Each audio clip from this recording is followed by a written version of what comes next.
ये आकाशवाणी रायपुर है। प्रादेशिक समाचार बुलेटिन के साथ मैं रत्ना साहू।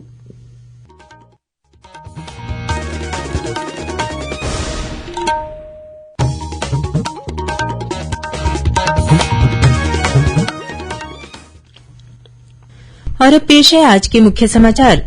प्रदेश की जिला जेलों में अब प्रत्येक शनिवार को जेल लोक अदालत का आयोजन किया जाएगा। छत्तीसगढ़ उच्च न्यायालय के न्यायाधीश न्यायमूर्ति गौतम भादुड़ी ने आज रायपुर केंद्रीय जेल में राज्य स्तरीय वृहद लोक अदालत का किया शुभारंभ। ईडी ने बताया कि उसने छत्तीसगढ़ में हाल के छापों के दौरान करीब 4.5 करोड़ नगद सहित करीब 2 करोड़ रूपये के आभूषण, बुलियन और अन्य बहुमूल्य संपत्ति जब्त की है। भाजपा नेताओं ने प्रदेश में आदिवासियों को 32% आरक्षण देने की मांग को लेकर आज राजभवन तक पैदल मार्च कर राज्यपाल को सौंपा ज्ञापन। और छत्तीसगढ़िया ओलंपिक का दूसरा चरण आज से शुरू। जोन स्तर पर 20 अक्टूबर तक होंगी विभिन्न खेल स्पर्धाएं।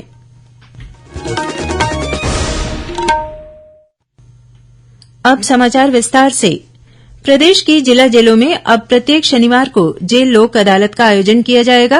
प्रदेश के 23 जिलों और विभिन्न जेलों में कैदियों के लिए आज जेल लोक अदालत का आयोजन किया गया।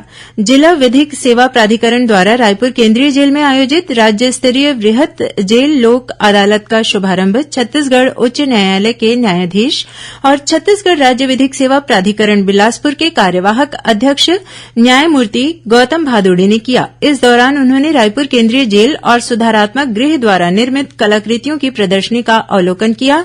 साथ ही केंद्रीय जेल रायपुर में नवनिर्मित शुद्ध पेयजल संयंत्र का लोकार्पण भी किया। न्यायाधीश ने जेल लोक अदालत के आयोजन पर प्रसन्नता व्यक्त करते हुए कहा कि अब प्रत्येक शनिवार को जेलों में ऐसी लोक अदालत का आयोजन किया जाएगा। उन्होंने कैदियों से जेल में आयोजित प्रशिक्षण शिविरों का लाभ लेने की बात भी कही। गौरतलब है कि प्रदेश में पहली बार जेल में निरुद्ध बंदियों की रिहाई के संबंध में इस तरह की लोक अदालत का आयोजन किया गया। राज्य स्तरीय वृहद जेल लोक अदालत में कुल 85 मामले निराकृत हुए। प्रवर्तन निदेशालय ईडी ने कोयला मामले में छत्तीसगढ़ में छापे की कार्रवाई के बाद धन शोधन निवारण अधिनियम के तहत करीब 4.5 करोड़ रूपये नगद और करीब 2 करोड़ रूपये के आभूषण, बुलियन तथा अन्य बहुमूल्य संपत्ति जब्त की है।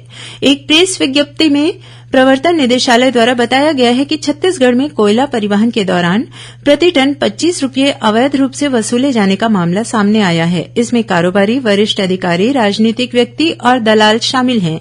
इस संबंध में आयकर विभाग ने एफआईआर भी दर्ज की है। ईडी की जांच में यह सामने आया है कि खनिज विभाग के संचालक द्वारा 15 जुलाई वर्ष 2020 को जारी एक अधिसूचना के बाद कोयला परिवहन में अवैध उगाही काफी तेजी से बढ़ी। इस अधिसूचना के जरिए पूर्व में प्रचलित कोयला परिवहन के लिए ई परमिट की ऑनलाइन प्रक्रिया को बदला गया। ईडी के सर्वे में इस पूरी प्रक्रिया में अनेक अनियमितताएं सामने आई है। बिना हस्ताक्षर किए ही अनेक आदेश जारी कर दिए गए। प्रेस विज्ञप्ति के अनुसार ईडी की पूछताछ में गिरफ्तार किए गए एक आरोपी ने यह स्वीकार किया है कि उसके द्वारा रोजाना अवैध उगाही से प्राप्त 1 से 2 करोड़ रूपये का लेनदेन किया जाता था। ईडी के अनुसार इस घोटाले का मुख्य आरोपी सूर्यकांत तिवारी अभी फरार है। गौरतलब है कि ईडी ने इस मामले में आईएएस समीर बिश्नोई और 2 कारोबारियों को गिरफ्तार किया है, जिन्हें रायपुर की विशेष अदालत ने 21 अक्टूबर तक के लिए 8 दिनों की रिमांड पर ईडी को सौंपा है। छत्तीसगढ़ विधानसभा में नेता प्रतिपक्ष नारायण चंदेल ने कहा है कि प्रदेश में ईडी के छापों और उनके द्वारा जारी किए गए प्रेस नोट ने प्रदेश में हो रहे बड़े भ्रष्टाचार के रैकेट की पोल खोल दी है। श्री चंदेल ने आरोप लगाया कि कांग्रेस के शासनकाल में प्रदेश में आदिवासियों, किसानों और आम जनता की मेहनत का पैसा भ्रष्टाचार की भेंट चढ़ाया जा रहा है। उन्होंने कहा कि एक तरफ सरकारी योजनाओं के लिए राज्य सरकार के पास पैसे नहीं है और दूसरी ओर सरकारी संरक्षण में भ्रष्टाचार ने सारी सीमाएं लांघ दी है। भारतीय जनता पार्टी के नेताओं ने प्रदेश में आदिवासियों को 32% आरक्षण देने की मांग को लेकर आज रायपुर स्थित राजभवन तक पैदल मार्च किया। नेता प्रतिपक्ष नारायण चंदेल के नेतृत्व में पार्टी के नेताओं के एक प्रतिनिधि मंडल ने राज्यपाल से मुलाकात कर उन्हें ज्ञापन सौंपा। इस ज्ञापन में भाजपा ने छत्तीसगढ़ की कांग्रेस सरकार पर आदिवासी विरोधी होने का आरोप लगाया। इस प्रतिनिधि मंडल में पार्टी के प्रदेश अध्यक्ष अरुण साव के साथ ही अनेक सांसद और विधायक शामिल थे। उधर भारतीय जनता युवा मोर्चा के कार्यकर्ताओं ने भी मुंगेली में पुराना बस स्टैंड के पास प्रदेश में आपराधिक घटनाओं में हो रही लगातार वृद्धि को लेकर राज्य सरकार के खिलाफ प्रदर्शन किया। छत्तीसगढ़ उच्च न्यायालय ने सहायक शिक्षक एलबी के स्थानांतरण पर रोक लगा दी है। न्यायालय ने याचिकाकर्ता को 10 दिनों के भीतर कमेटी के समक्ष अभ्यावेदन प्रस्तुत करने के निर्देश दिए हैं। कमेटी 4 सप्ताह के भीतर निर्णय लेगी, तब तक स्थानांतरण आदेश पर रोक रहेगी। छत्तीसगढ़ के पुलिस महानिदेशक अशोक जुनेजा और केंद्रीय रिजर्व पुलिस बल सीआरपीएफ के महानिदेशक सुजाय लाल थाउसेन ने सुकमा में अधिकारियों की बैठक लेकर माओवाद विरोधी अभियान की समीक्षा की। इससे पहले श्री जुनेजा और श्री थाउसेन ने एल्मागुंडा और पोटकपल्ली कैंप में जवानों से मुलाकात कर उनकी समस्याएं सुनी। खबरों का सिलसिला जारी रहेगा। अभी वक्त है एक छोटे से विराम का। छत्तीसगढ़ की खबरों से है आपका वास्ता और खबरों की विश्वसनीयता से है हमारा वास्ता। आकाशवाणी समाचार रायपुर के प्रादेशिक समाचार बुलेटिन के साथ ही हमारे समसामयिक कार्यक्रम आप रेडियो के अलावा अपने मोबाइल पर भी सुन सकते हैं। आकाशवाणी समाचार फेसबुक, ट्विटर और यूट्यूब पर भी उपलब्ध है। हमारा Facebook page Chhattisgarh news on AIR, Twitter handle CGAIR news और हमारा यूट्यूब चैनल है छत्तीसगढ़ AIR न्यूज। तो अब रेडियो के साथ ही आपके मोबाइल के जरिए भी हम पहुंच रहे हैं आप तक। छत्तीसगढ़ की हर खबर के लिए सुनते रहिए आकाशवाणी समाचार।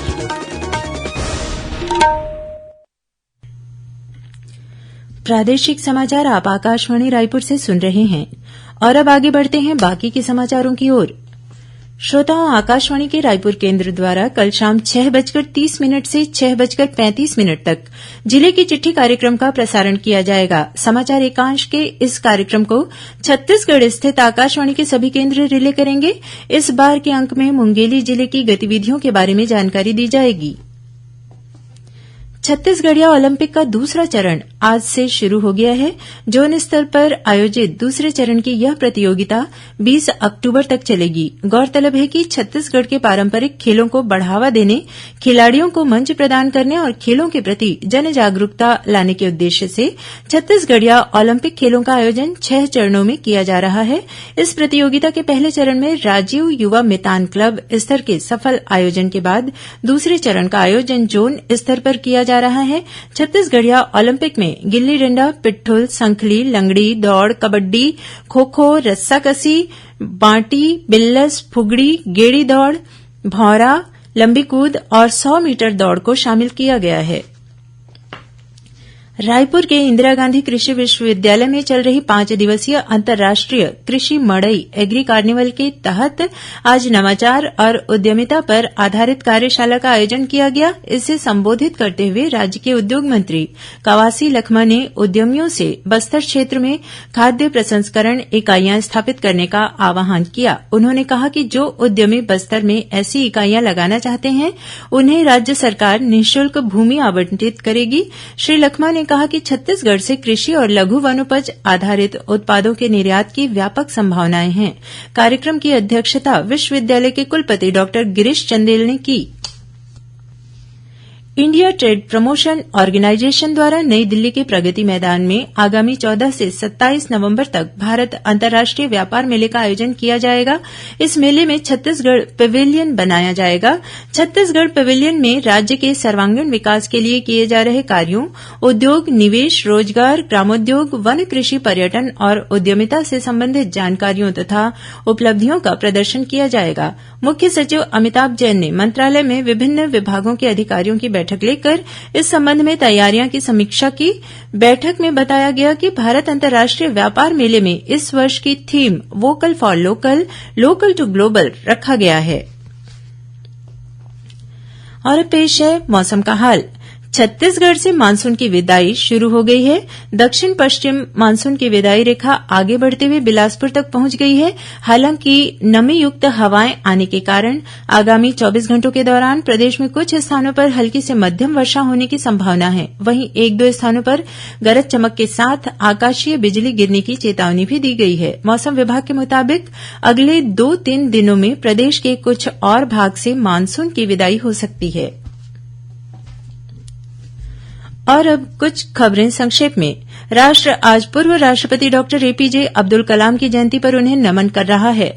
राष्ट्रपति द्रौपदी मुर्मू, उपराष्ट्रपति जगदीप धनखड़ और प्रधानमंत्री नरेन्द्र मोदी ने डॉक्टर कलाम की जयंती पर आज उन्हें श्रद्धांजलि दी। कोंडागांव जिले में माकड़ी के मांझी बोरंड में कबड्डी प्रतियोगिता के दौरान घायल शांति मंडावी की आज रायपुर के एक निजी अस्पताल में इलाज के दौरान मौत हो गई। मुख्यमंत्री भूपेश बघेल ने उनके निधन पर शोक व्यक्त करते हुए मृतक के परिजनों को 4 लाख रूपये की आर्थिक सहायता मंजूर की है। दंतेवाड़ा जिले में आज 1 लाख रूपये की इनामी महिला माओवादी ने पुलिस अधीक्षक के समक्ष आत्मसमर्पण कर दिया। मोहला मानपुर अंबागढ़ चौकी जिले के मानपुर थाना क्षेत्र के अंतर्गत संबलपुर में माओवादियों ने एक ग्रामीण की हत्या कर दी। राजधानी रायपुर के रोहिणीपुरम स्थित राम मंदिर प्रांगण में कल योग और फिजियोथेरेपी के माध्यम से वरिष्ठ नागरिकों की स्वास्थ्य सुरक्षा विषय पर कार्यशाला का आयोजन किया गया। और रायगढ़ जिले के छाल वन परिक्षेत्र के अंतर्गत हाटी सर्किल के कोलिहामुड़ा में एक जंगली हाथी का शव मिला है। वन विभाग की टीम हाथी की मौत के कारणों का पता लगाने जांच में जुट गई है। राष्ट्रीय स्वैच्छिक योजना और प्रशासन संस्थान नीपा नई दिल्ली द्वारा जिला और विकासखंड स्तर पर स्कूली शिक्षा के क्षेत्र में काम कर रहे शिक्षा अधिकारियों के लिए राष्ट्रीय पुरस्कारों की घोषणा की गई है। ये पुरस्कार स्वैच्छिक गतिविधियों में नवाचार और बेहतर अभ्यास पर दिए जाएंगे। इन पुरस्कारों के लिए राज्य स्तर पर नामांकन दाखिल किए जा सकेंगे। राज्य स्तर पर जिला और विकासखंड स्तर से प्रस्ताव राज्य परियोजना कार्यालय समग्र शिक्षा को पत्र या ईमेल के माध्यम से 20 अक्टूबर तक भेजे जा सकते हैं। अंत में मुख्य समाचार एक बार फिर। प्रदेश की जिला जेलों में अब प्रत्येक शनिवार को जेल लोक अदालत का आयोजन किया जाएगा। छत्तीसगढ़ उच्च न्यायालय के न्यायाधीश न्यायमूर्ति गौतम भादुड़ी ने आज रायपुर केंद्रीय जेल में राज्य स्तरीय वृहद लोक अदालत का किया शुभारंभ। ईडी ने बताया कि उसने छत्तीसगढ़ में हाल के छापों के दौरान करीब 4.5 करोड़ नगद सहित करीब 2 करोड़ रूपये के आभूषण, बुलियन और अन्य बहुमूल्य संपत्ति जब्त की है। भाजपा नेताओं ने प्रदेश में आदिवासियों को 32% आरक्षण देने की मांग को लेकर आज राजभवन तक पैदल मार्च कर राज्यपाल को सौंपा ज्ञापन। और छत्तीसगढ़िया ओलंपिक का दूसरा चरण आज से शुरू। जोन स्तर पर 20 अक्टूबर तक होंगी विभिन्न खेल स्पर्धाएं। इसी के साथ प्रादेशिक समाचार बुलेटिन समाप्त हुआ। नमस्कार।